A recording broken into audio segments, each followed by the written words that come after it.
సహకార సంఘ సిబ్బంది, బ్యాంకుల సిబ్బంది వాళ్ళు వజ్రోత్సవాలు జరుపుకుంటున్న సందర్భంగా ఇక్కడికి ఆహ్వానించడం జరిగింది. వారికి వ్యవస్థలో ఎదుర్కొంటున్న సమస్యలు తెలియజేశారు. వాటన్నిటి పరిష్కారానికి సహకారాలు అందించాలని కోరారు. తప్పకుండా సహకార వ్యవస్థ మన ఆర్థిక వ్యవస్థలో కీలకమైనటువంటి వ్యవస్థ. సహకార వ్యవస్థ లేకుండా వ్యవసాయ పరపతి కానీ గ్రామీణ ప్రాంతంలో ప్రజల యొక్క అవసరాలు తీర్చేది ఊహించలేవు. అందువల్ల ఈ వ్యవస్థ బలోపేతంగా ఉంటే ఆర్థిక వ్యవస్థ బలంగా ఉంటుంది. అందుకోసం వాళ్ళు కోరినటువంటి సమస్యలు అన్నిటికి కూడా సంపూర్ణ సహాయ సహకారాలు అందిస్తానని తెలియజేశాం. ప్రధానంగా వాళ్ళు రెండంచెల వ్యవస్థ గురించి ప్రస్తావించారు. అసోసియేషన్ లీడర్లు కేంద్రం నుంచి వచ్చిన వాళ్ళు 14 రాష్ట్రాల్లో అమలు జరుగుతుందని చెప్పారు. నేనున్న కాలంలో చిన్న చిన్న రాష్ట్రాల్లో ఉండేది ఈ విధానం.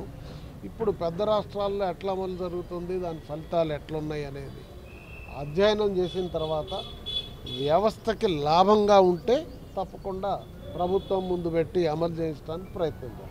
ఈరోజు Andhra Pradesh cooperative central banks employees association స్థాపించి ఈనాటికి అంటే ఏప్రిల్ 13 నాటికి 59 సంవత్సరాలు పూర్తి చేసుకొని 60 వసంతంలోకి అడుగుపెట్టడం జరుగుతుంది. అంటే 1966లో స్టార్ట్ చేసుకొని ఈరోజుకి 59 సంవత్సరాలు పూర్తయింది.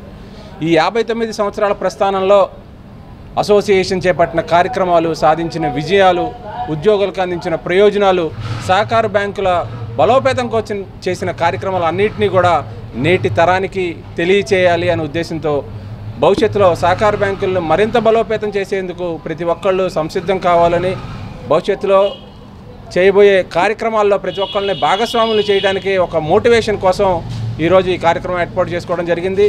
ఈ 59 సంవత్సరాల ప్రస్థానంలో ఈ అసోసియేషన్కి సేవలు అందించిన సీనియర్ కామ్రేడ్స్ అందరినీ కూడా ఈ కార్యక్రమానికి ఆహ్వానించడం జరిగింది. వారు కూడా సుమారు 100 మంది హాజరై ఉన్నారు.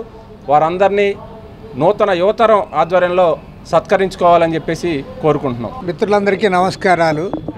ఇవాళ Andhra Pradesh cooperative central banks employees association వజ్రోత్సవాలు 60 సంవత్సరాల పాటు సుదీర్ఘకాలం ఇవాళ రాష్ట్ర వ్యాప్తంగా ఉన్నటువంటి పిఏసిఎస్లోను అదేవిధంగా జిల్లా కోఆపరేటివ్ బ్యాంక్స్లో పనిచేసే వాళ్ళందరూ కూడా ఈ యూనియన్ ఏర్పడి వజ్రోత్సవాలు జరుపుతూ ఉన్నాయి.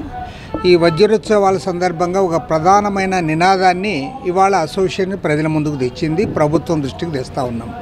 అందులో ఏమంటే ఇవాళ 2 టైర్ సిస్టమ్ ఉండడం వల్ల ఎవరైతే రైతులు పిఎస్సిఎస్లో వారు అక్కడ అప్పులు తీసుకుంటా ఉన్నారో వాళ్ళందరికీ 3% వడ్డీ రేటు తగ్గడానికి అవకాశం ఉంది.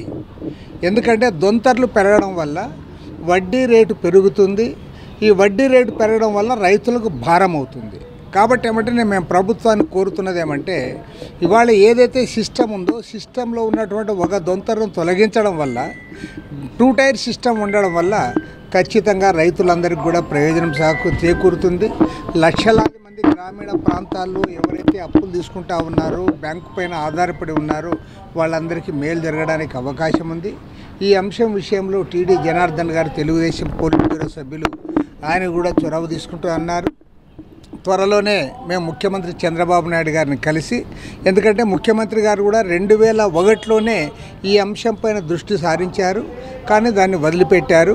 కాబట్టి ఈ కొత్త ప్రభుత్వంలో ఇప్పుడైనా సరే రైతులకు మేలు చేయడానికి అదేవిధంగా ఉద్యోగుల కోరిక నెరవేర్చడానికి 2 టైర్ సిస్టమ్ను ప్రవేశపెట్టాలని చెప్పి వారందరినీ కూడా మేము కోరబోతున్నాం. మరిన్ని వీడియోస్ కోసం ఛానల్ ని సబ్స్క్రైబ్ చేయండి. లేటెస్ట్ అప్డేట్స్ కోసం వాట్సాప్ ఛానల్ ని ఫాలో అవ్వండి. ఆ లింక్ డిస్క్రిప్షన్ లో ఉంది.